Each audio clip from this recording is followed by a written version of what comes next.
Buddha. The story of Buddha. In the Himalayan foothills, Kapilavastu was a small but prosperous kingdom. The Sakyas ruled over it. Suddhodana was their king.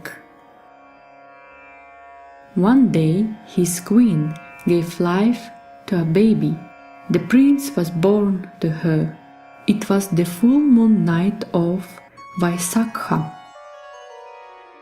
Sage Asita came to the palace to see the baby. I see tears in your eyes, Sage Asita. Why are you unhappy? This boy will be a king of kings or a great saint. I'm crying because I will not live to hear his great words. Both the king and the queen were happy. Let us name him Siddhartha. And we will see that he becomes a king of kings and not a saint. As Siddhartha grew, the king became anxious about the prophecy. He spent so much time alone under that jambu tree. I don't like that. I think he should marry. And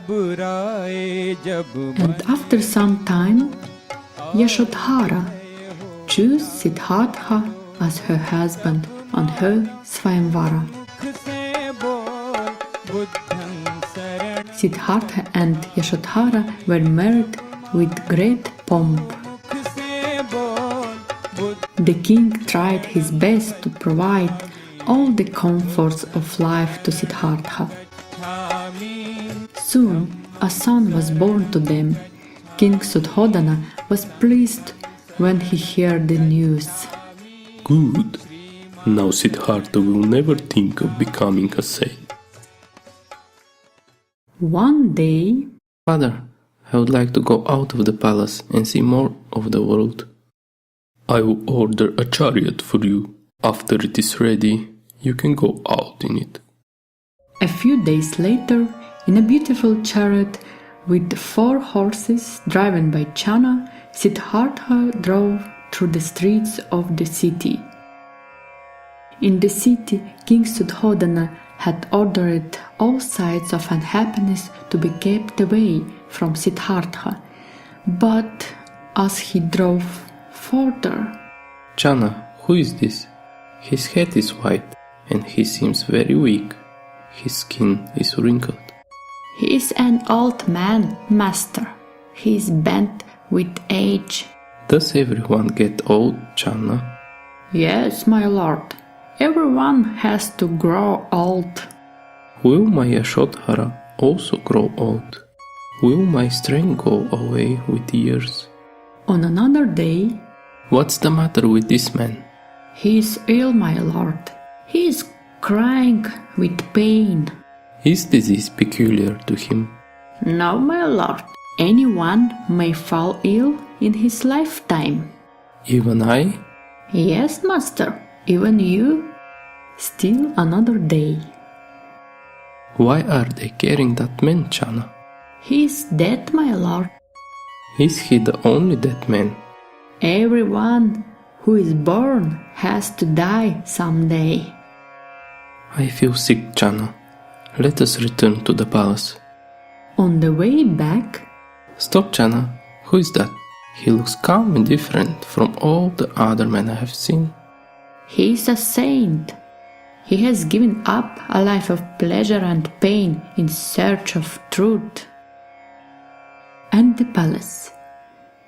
Siddhartha, please tell me the cause of your unhappiness. Mother, I have learned that all things alive and beautiful keep changing. Men grow old, men fall ill and die. I feel unhappy when I think of these things. In the middle of night, he made the decision. I must find a way to end sorrow. I will go in search of truth, like that saint. Siddhartha mounted his horse and rode out. accompanied only by Chana. Once they were outside the city, Siddhartha got down from the horse. Chana, take all my juice and return to Kapilavastu. Then he cut off his long hair and walked alone. Later he saw a beggar. Hold, my good man, take my clothes and give me yours. He went from house to house, silently waiting till the people offered him food. Siddhartha went in search of the great sages of those days. Not satisfied with their teachings, he entered the thick jungles. There were 5 hermits in the jungles of Urubilva. "This man is keen on his goal. He is sure to succeed.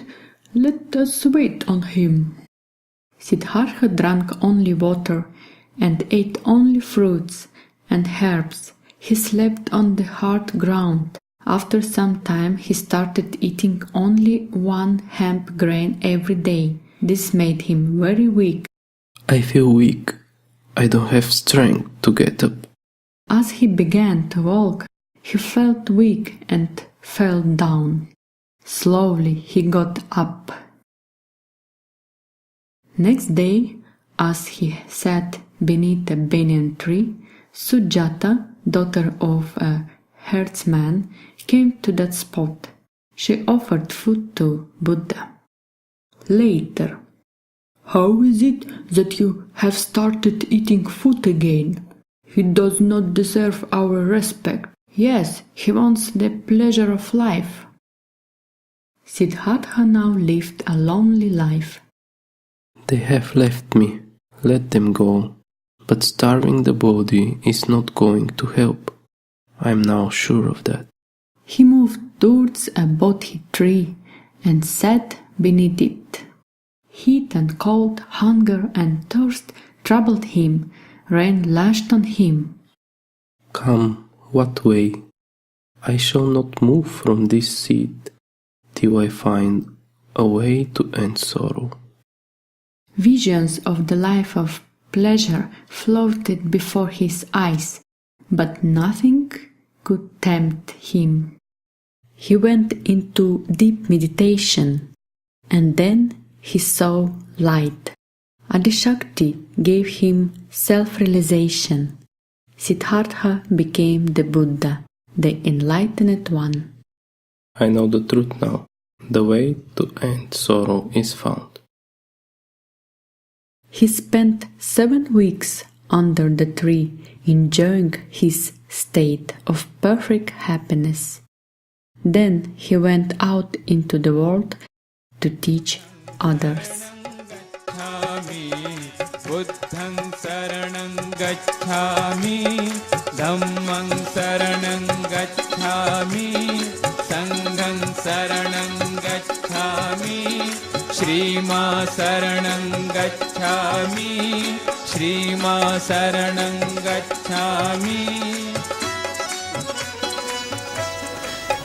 So, Buddha is the one who is the killer of evil. He is the killer of evil. He is, as you have seen it, he is moving on your Pingala Nadi and comes and then settles down on this side, the left side. He is the one who is the controller of our ego, and how he has tried to compensate this right side. First of all, you must have seen the laughing Buddha. He is very fat, and a person whose right side is very thin. He is never laughing, never smiles even. Even if you tickle, he may not. So, they have shown Buddha as a person. He'll have many children sitting on his stomach all over his body and everywhere, and he'll be laughing. But what we have to see from his life is that he discovered and he found out that want is the reason, the desire is the reason of all the miseries. But he didn't know what was the real want, what was the pure want, what was the pure desire. And that's how he could not explain to people that they have to take to their awakening through their Kundalini. So just think under what circumstances you got your realization. Without sacrificing anything, without giving up anything, without working out any one of these tapasyas, penances, because Buddha is a tapa. These three deities on your Agya Chakra, Christ, Mahavira and Buddha, three of them are tapa. Tapa means penance. You have to do penance. And penance now in Sahaja Yoga doesn't mean that you give up your wife or give up your husband, give up your children, give up your family. But here tapa means meditation. And for meditation you must know when to get up. That should be the most important thing for a Sahaja Yogi. May God bless you all.